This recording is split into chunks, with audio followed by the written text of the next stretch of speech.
suffering from fallouts from the pandemic last year. Amidst these challenges, we must be aware of our vulnerability to the monetary policy stance of the U.S. Federal Reserve and the risk of so-called taper tantrums as investors may exit our markets, further exacerbating the increasing cost of borrowing. At this moment, support for non-IMF program countries to alleviate the debt burden is limited.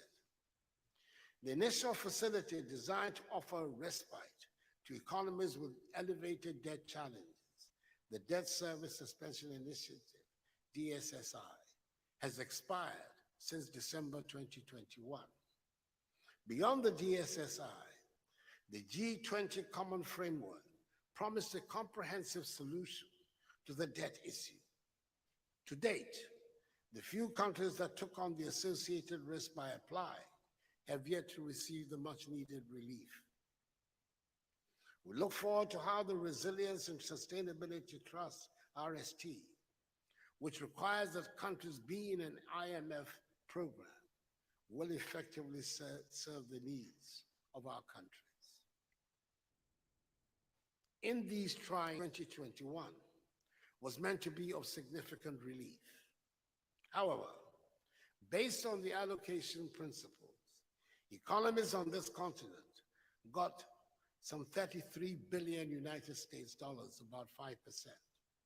Moreover, the promise to reallocate some 100 billion United States dollars of the SDR allocations to our economies, which was agreed to at the Paris summit in 2019, has so far yielded about 36 billion United States dollars in pledges as of April 2022. The strategic decision to make the AFDB the delivery vehicle for these SDRs must be pursued and achieved.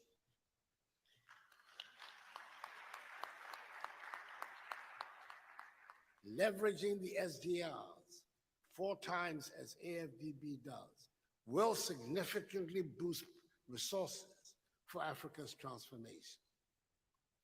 Ladies and gentlemen, the combined effects of the debt situation, rising interest rates, and rising cost of living are resulting in severe macroeconomic and financial instability.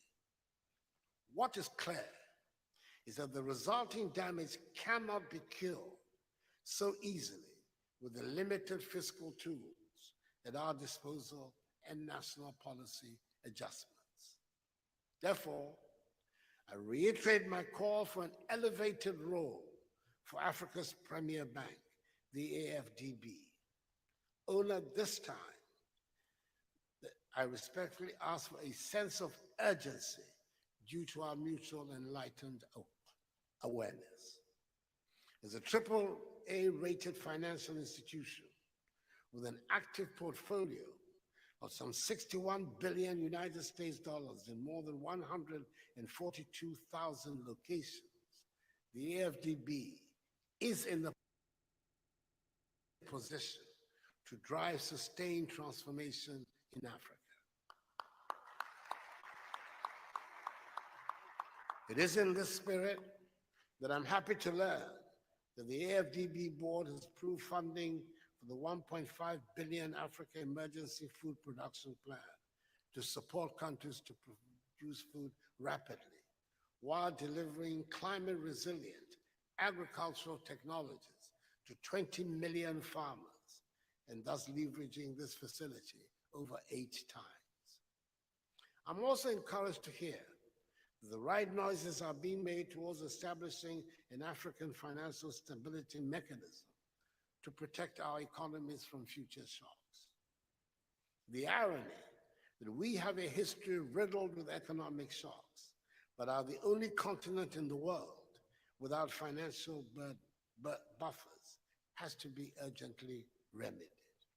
I'm persuaded that the African Financial Stability Mechanism will provide such protective cover for our economies, thus enabling us to counter effects of future pandemics, amongst others. The confluence of rising challenges and expectations require that together we act with sustained conviction. Our support will be critical to building the Africa we want, as espoused by AU Agenda 2063 from today. In addition to the pressing food, fuel, and fiscal challenges, we still have to ensure that, one, the remaining 85% of the continent's population are vaccinated against COVID-19. Two, the remaining 60% of health facilities on the continent are connected to a reliable source of electricity.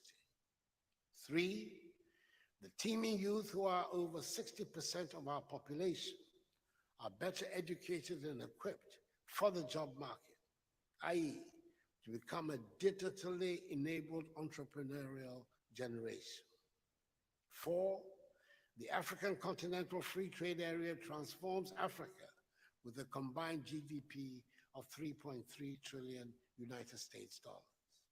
Five, the fiscal and digital infrastructural deficits are addressed. And six, the unrelenting insecurity and violence, creating about 2.5 million internally displaced people in the Sahel and elsewhere, are permanently addressed. The stakes could not be higher and clearer. To move towards resolving these, we must support the bank to do what a bank does, to mobilize and invest funds. We must activate a process that moves this bank from the corridors of billions to trillions, given the scale of the challenges on this continent.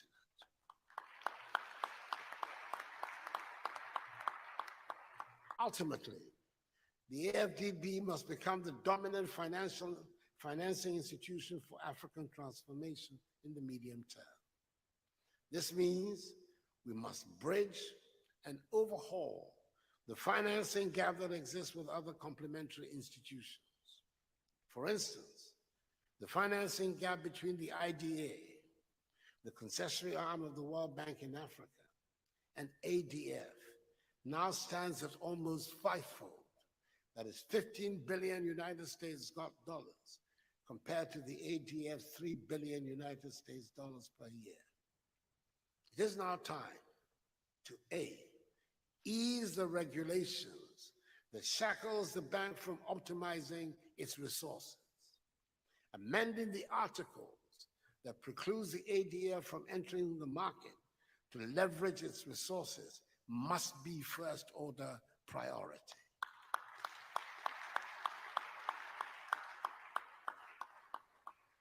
In July last year, the IDA of World Bank, the equivalent of ADF, priced a 10-year sustainable development bond that raised 2 billion euros. Subsequently, IDA's funding program expanded from US 5 billion United States dollars in 2020 to 10 billion United States dollars in 2021. Such is the demonstrated power of the market beckoning the ADF.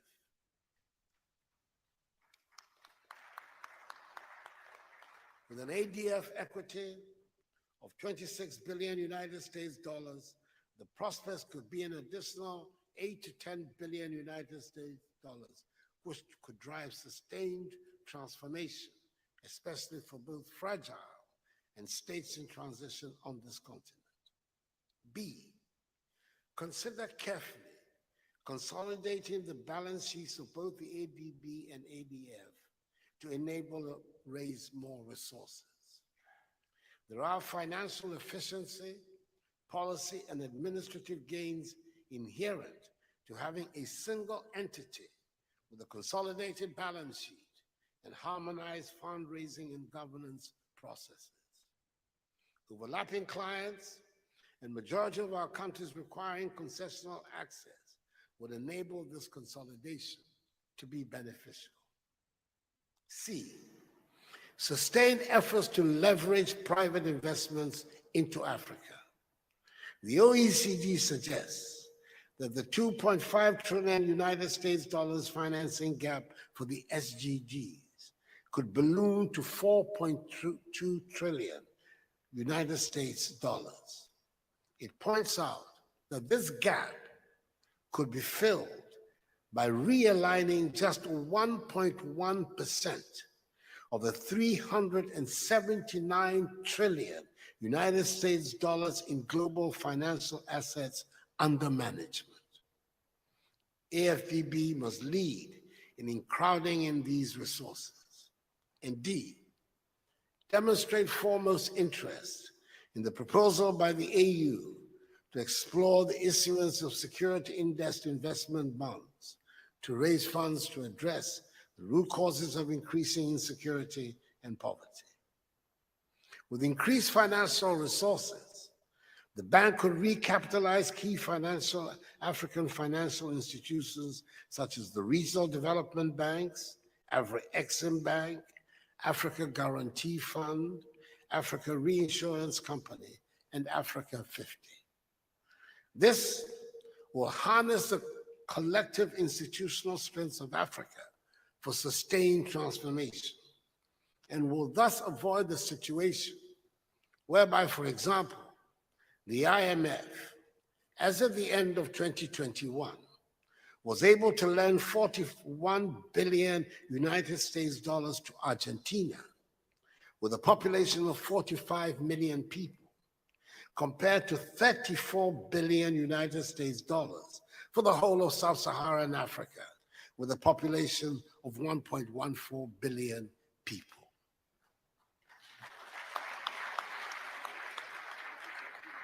Empowering these African institutions and engaging communities will be vital to addressing the socio-ecological challenge of our time, climate change.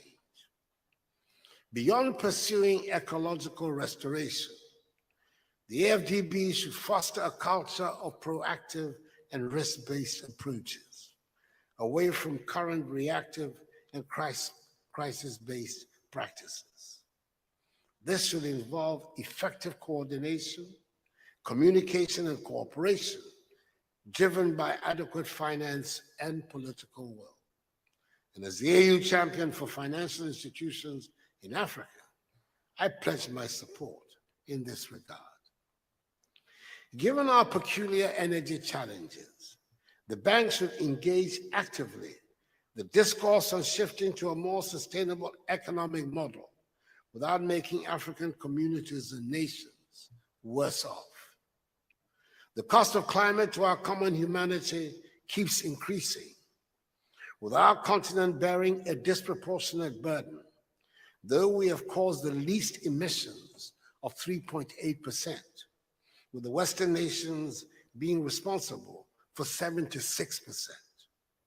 Yet, only 6 billion United States dollars out of the worldwide total of 30 billion United States dollars of climate adaptation finance flows to Africa, even though the United Nations Environment Program has projected that between 75 million and 250 million people would be affected by climate-induced water stress.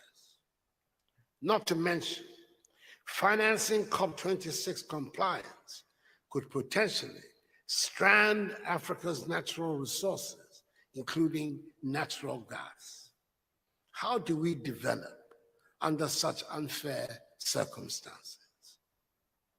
The bank must empower Africa to seek justice in the journey to clean energy in a manner that optimizes the exploitation of our abundant natural resources. The design and focus of a just energy transition facility are timely, as they offer material support for powering and lighting up Africa and still meet the targets of climate. We must light up and power Africa to enable her feed herself, integrate, and industrialize. We must ensure that our prioritized climate actions are consistent with our current challenges and aspirations as a continent. This will be a demonstration of the theme chosen for for these annual meetings. We must avoid our natural resources being stranded in the upcoming negotiations in Egypt at COP27. The stronger bonds between ecology, ecology, and conflicts demand that a bold and holistic approach be taken. It is in that light that I consider the theme of these annual meetings both timely and appropriate. At the end of these meetings, Africa expects a framework that reconciles people and planet for peace. We cannot fail the people and the planet. Both must win. But for this to happen, Africa must win.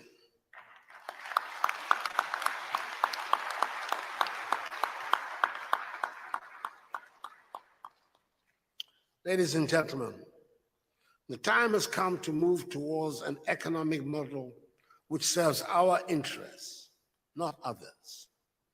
Profits from our resources have benefited foreign creditors for far too long, while we suffer abusive borrowing costs on the international capital markets.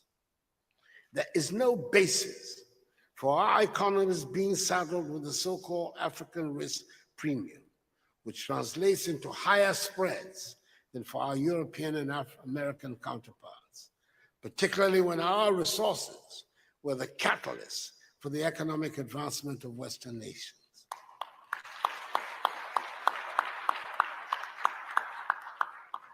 It is time we work to address and remove the structural barriers to our development. And we must also deal with tax dodging and illegitimate commercial transactions by multilaterals,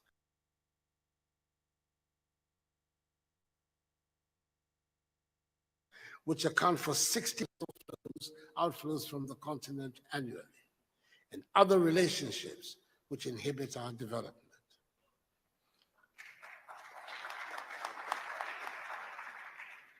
I am comforted by the array of expertise available to us.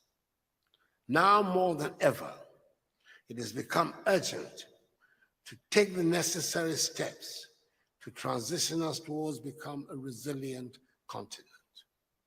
Africa must exploit her productive capacities collectively and build the capacity of her continental development banks in order to realize the Africa we want and an Africa beyond aid.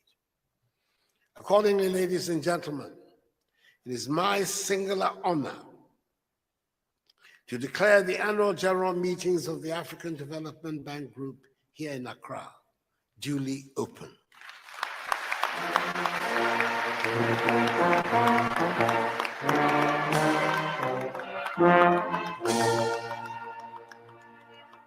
I wish you a very fruitful meeting, and may God bless the African Development Bank Group, Mother Africa, and us all. I thank you for your attention.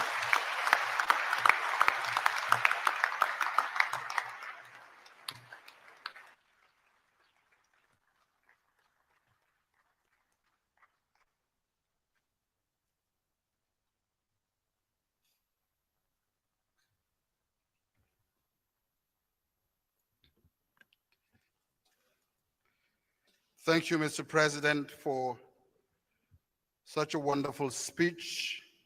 And of course, we know you as the advocate for Africa without aid.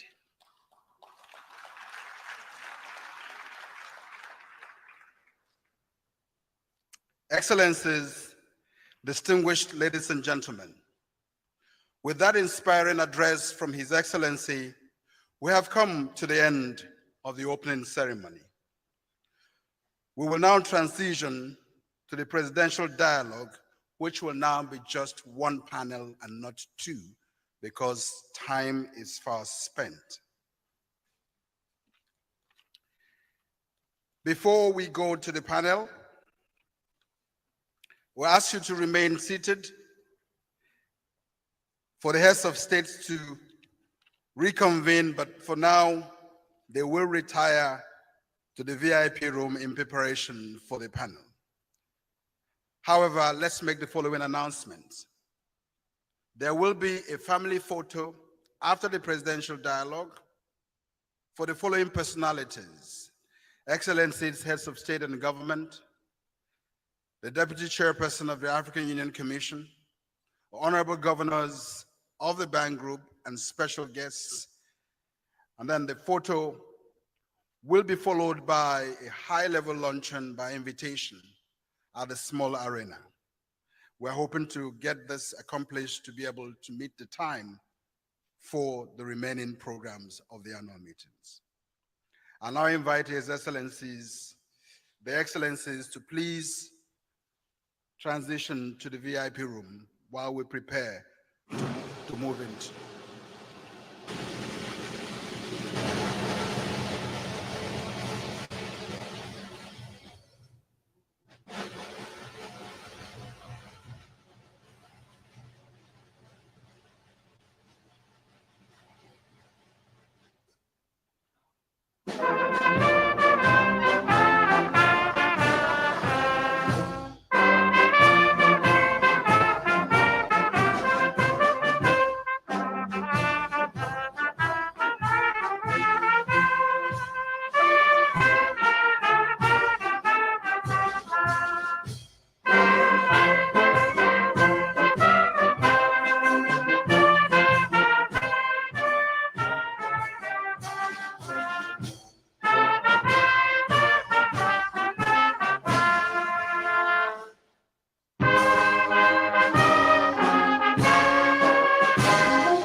Thank you very much.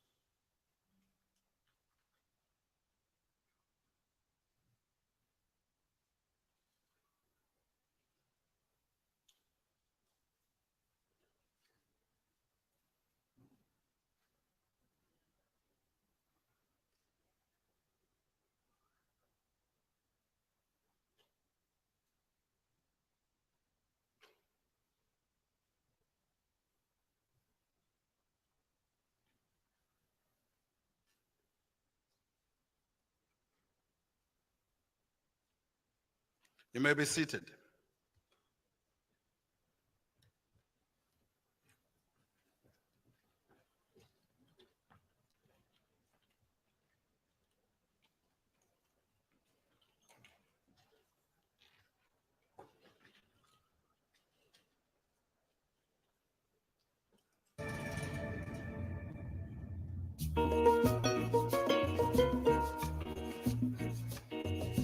Hapo nyuma kabla ya mradi huu hali kidogo ilikuwa ngumu hasa kwetu kwa sababu uhitaji wa mbolea na matumizi ya mbolea kwa Njombe na mikoa mingine ya nyanda za juu kusini ni mkubwa sana.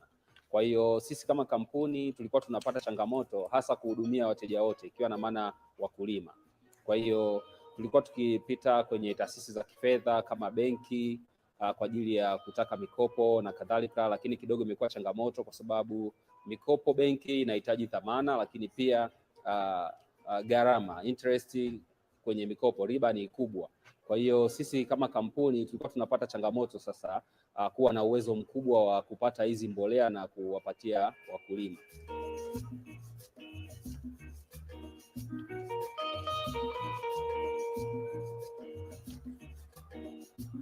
Kwa hiyo kidogo hali ilikuwa iko ngumu, lakini baada ya kuja kwa mradi huu hasa tuseme tumenufaika sana. Tumenufaika kwa sababu sasa yale makampuni ambayo yanasambaza mbolea yameendelea kutuamini zaidi na kuendelea kutupa mzigo zaidi ambao na sisi unatusaidia sasa kufikisha hizi mbolea kwa wakulima kwa kiasi ambacho wanakihitaji. Mimi kama manager wa kampuni ya Mtele General Traders nilipata nafasi ya kuiwakilisha kampuni kwenye mafunzo ya usimamizi wa biashara.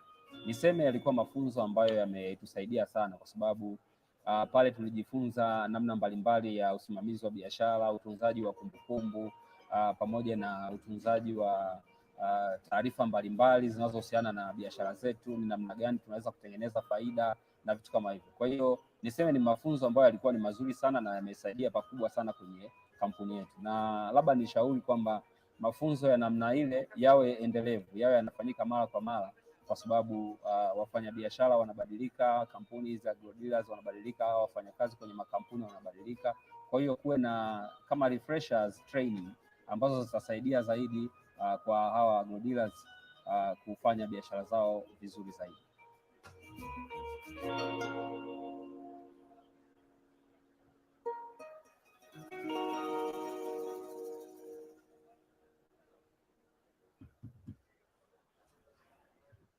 Is it okay?